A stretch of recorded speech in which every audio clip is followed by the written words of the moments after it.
Hi, this is Ann Pemberton. I'm one of the librarians in Randall Library, and I'm going to walk you through the different services that we have for graduate students. And I'm going to spend a bit of time talking about research techniques that as a graduate student you should be aware of and use when you're looking for books and articles. So what I want to do is first just talk about services, and I'm going to walk you through how to find out more information about these services. I'm on the UNCW site, and to get to the Randall Library webpage, you just click on Library in the top right hand corner. That's going to take you to our page, and we have a section here under information for graduate students. So that's how you can quickly see the different services that we provide for graduate students. So over here on the left, this one-on-one help, you can fill this form out and you will be contacted by your what we call liaison librarian. Every academic department at UNCW has a librarian specifically assigned to that department. So if you are a biology graduate student, then Peter Fritzler, who is the sciences librarian, he would be the person who can help you anytime you're looking for articles, you're looking for books, you're trying to track down a citation, whatever it is, or you just need general information. If you aren't comfortable doing a literature review and all you've really ever used is Google, then the librarian can sit down with you and explain exactly what you need to do step by step. So the easiest way to get that one-on-one help is just to fill out this form, and again someone will contact you, and you just want to make sure you select graduate student and hit submit, and you'll get an email from the liaison librarian for your department. You could also contact that person directly. There's a link right on this page here, and this takes you to a list of the liaison librarians. So on the left hand side you'll see the different areas here. I'm going to go back to our graduate student page. And over here on the right, there's a couple other things that I wanted to point out. We do have specific space in Randall Library for graduate students. We actually have 2 spaces on the second floor that only graduate students can use. You'll need your UNCW 1 card to access those spaces. One space is more like a lounge, and there is a smart board in that room, but it's primarily quiet study space area. The other space is a computer lab. And again, this is only graduate students. You're the only one that can get into these rooms, and just make sure you have your ID, your 1 card, and you'll be able to get into those spaces. Document delivery and interlibrary loan are very similar. These are services that we offer that will get you books and articles that we either do not own or are only available in print in the library. So let's say you have a citation to an article that you need, and maybe we don't subscribe to that particular journal, then you can fill out an interlibrary loan request, and it's a simple online form. You tell us what article you need and we'll get you a copy of it.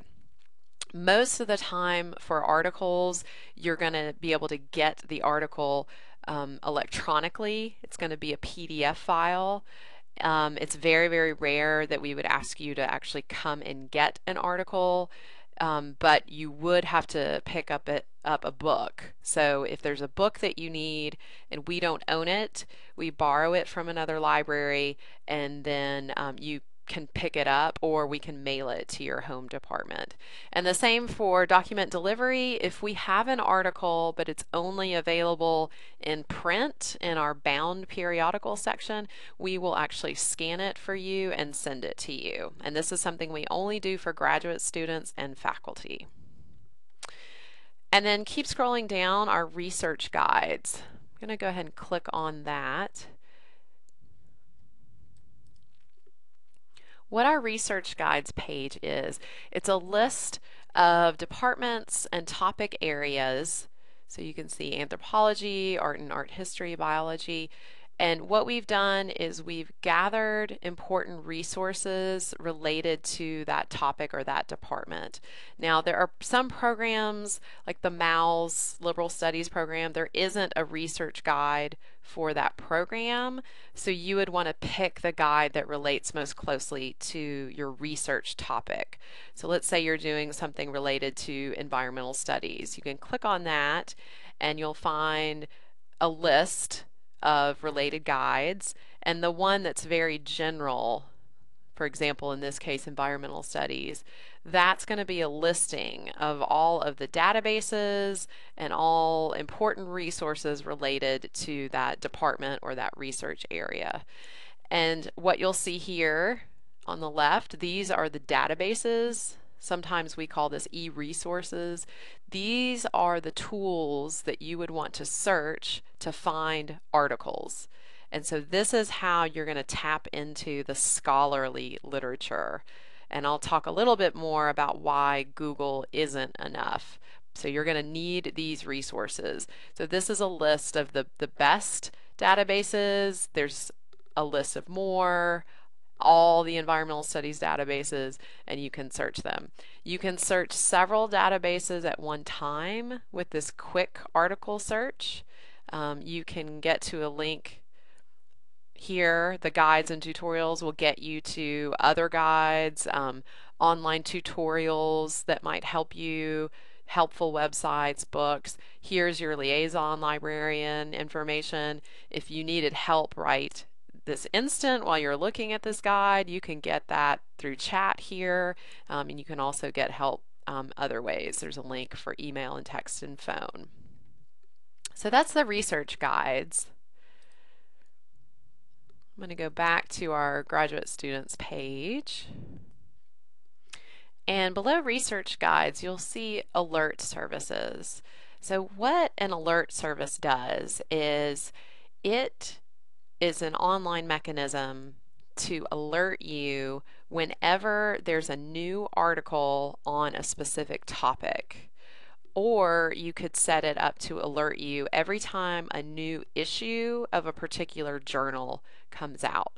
And when this is going to be most helpful is likely when you're working on a large research project like your thesis.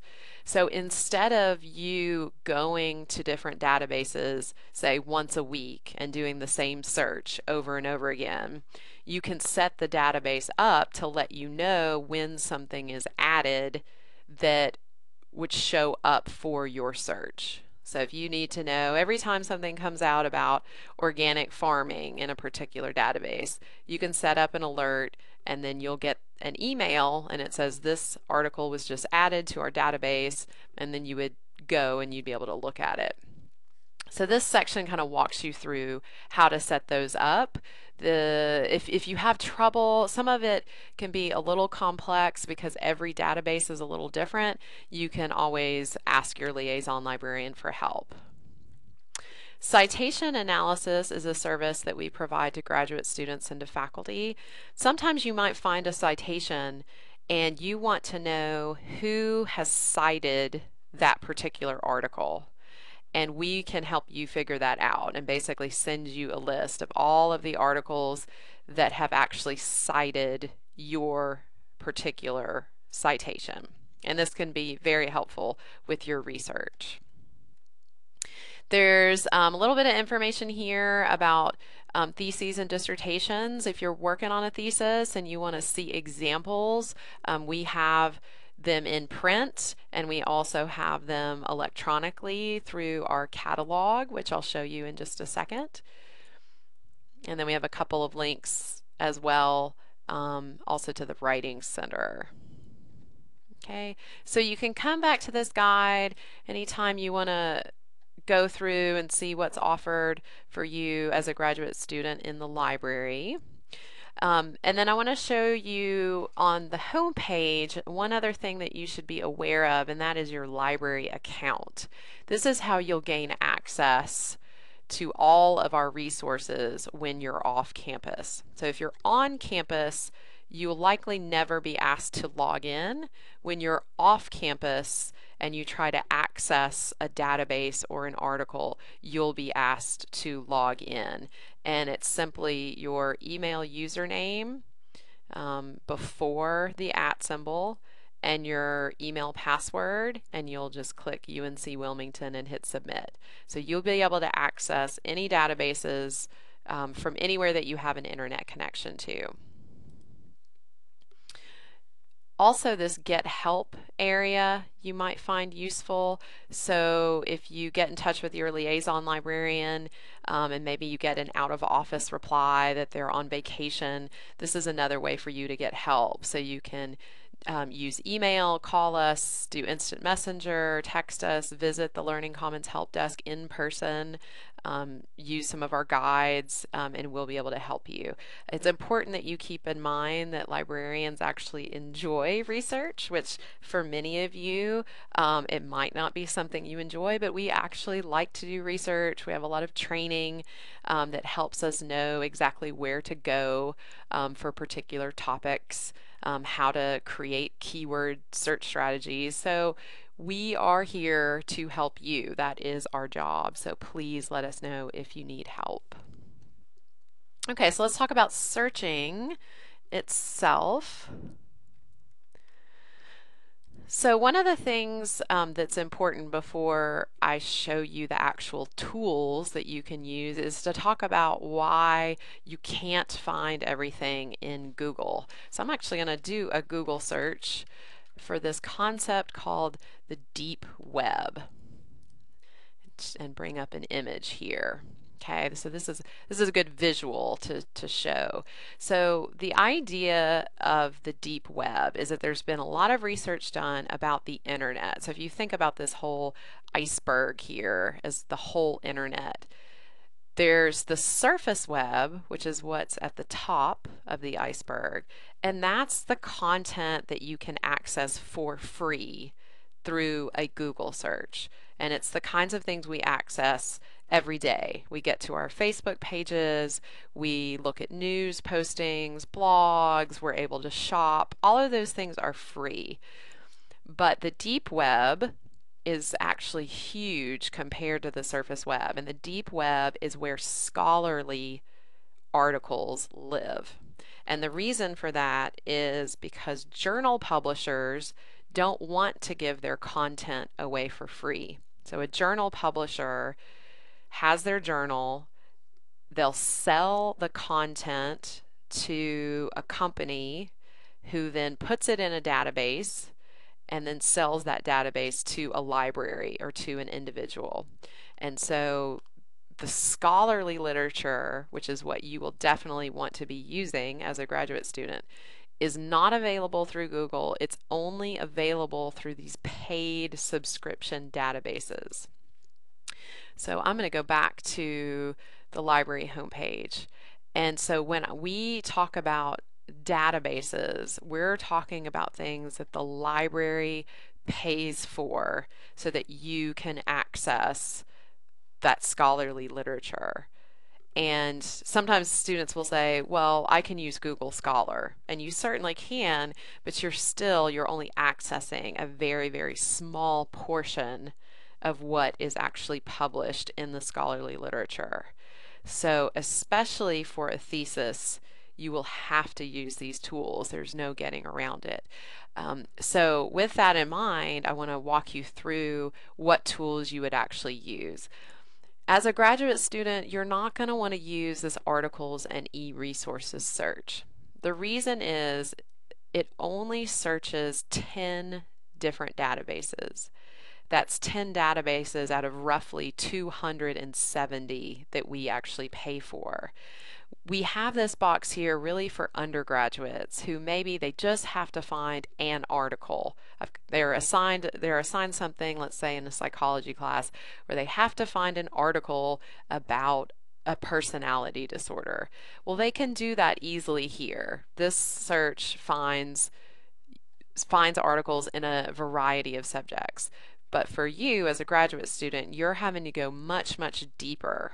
And so you're going to want to either go to the research guides that I mentioned that are available off this graduate students page, or you can click on by subject and it takes you to the same list. And again, there are certain programs that are not on here, like the Liberal Studies program, instructional technology.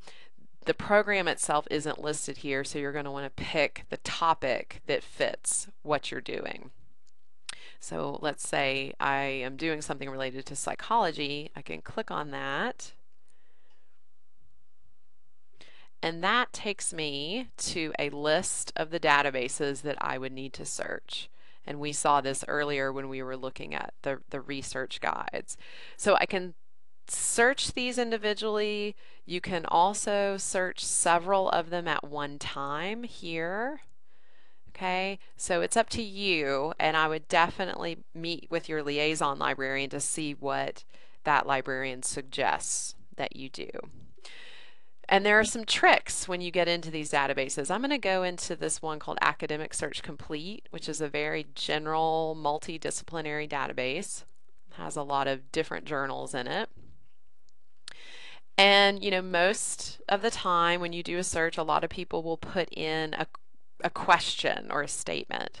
So that's one technique to be aware of that you want to actually avoid. You want to avoid putting in a question or a statement because these databases don't understand what you mean when you do that.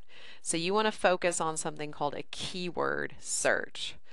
So let's say I'm interested in organic farming and maybe specifically related to pesticides. Okay, so notice I'm not putting in how do pesticides relate to organic farming. I'm not putting in a question, I'm putting in keywords. Okay, so we can run that search and see what we get. It might be that you need to change your keywords. Maybe I need to say pesticides or chemicals. It's important you think about synonyms here. So try to think of how a scholar would write. What would a scholar use? What keyword or phrase would a scholar use? Another technique is to use something called truncation. So if you'll notice in this first box I have organic and then farm with an asterisk. And that is going to make the database look for organic farm, organic farms, plural, organic farmer, organic farmers, organic farming. It looks for all of the variants of that word. Okay, and the liaison librarian can help you with this. This is probably one of the things we do most frequently is help people figure out what keywords to actually search for. And it takes several tries. Okay. And then below you'll see a lot of other limiters, and you can pick some of these. You don't want to pick a lot of them because then you start to get into criteria that's almost too restrictive. So you could definitely do something like limit to just peer-reviewed journals, and then you could also limit to a certain date range. But that's pretty much all that I would suggest that you do. Okay, so let's go ahead and do a search and see what we get. So in this particular database, I got 707 articles for my search, and I had limited to scholarly peer-reviewed journals. So all of these results are from scholarly peer-reviewed journals. Another technique that you can use is you can do something called field searching. So to the right of your phrase or your keyword, there's a drop-down box, and this is the case in most of our databases. And let's say I want something more specific. Maybe I want to find articles where organic farming and either pesticides or chemicals is in the title of the article and it's not buried down in maybe the abstract. So I can select title and do a new search, and now I see that those keywords or those phrases appear in the title themselves, and I narrowed down to 12 results.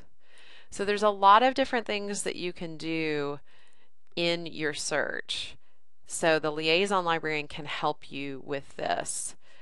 But the basics are putting in keywords or phrases rather than a question, and also making sure you're in the right database.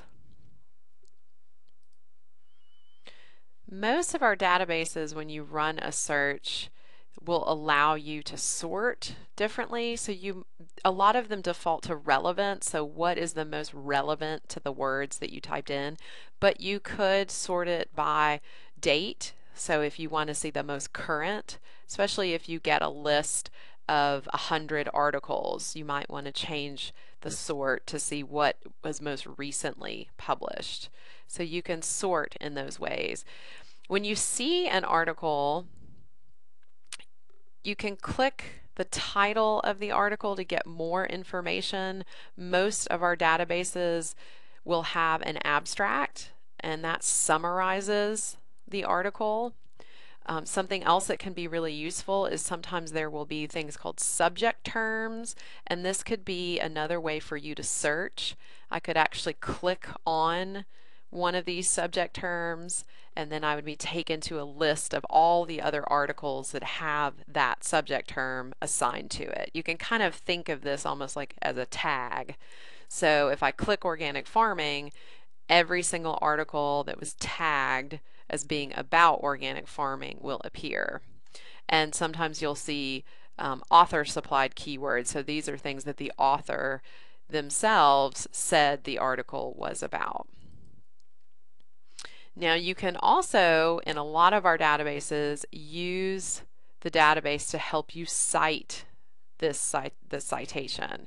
And so you can look for something called cite. It might say citation, and if you click on it, it will give you this automated citation. But a big word of caution here is it's basically garbage in, garbage out. So if you'll see, for example, under APA, this is not a correct APA citation because everything here is capitalized, but that's how it was put into the database. The other issue is that in APA, everything after the first line should be indented, and you'll notice that it's not here. So you definitely can use this as a starting point, but you have to correct it. Now, getting the full text is another thing I want to talk about. So if you see in your list anything that says PDF full text, or it might say HTML full text or linked full text, something like that, that's the whole article right there. And you can just click that and see the article. But in some cases, there is no full text immediately available. And one thing to keep in mind is we're actually just in one database right now, and we do subscribe to over 270.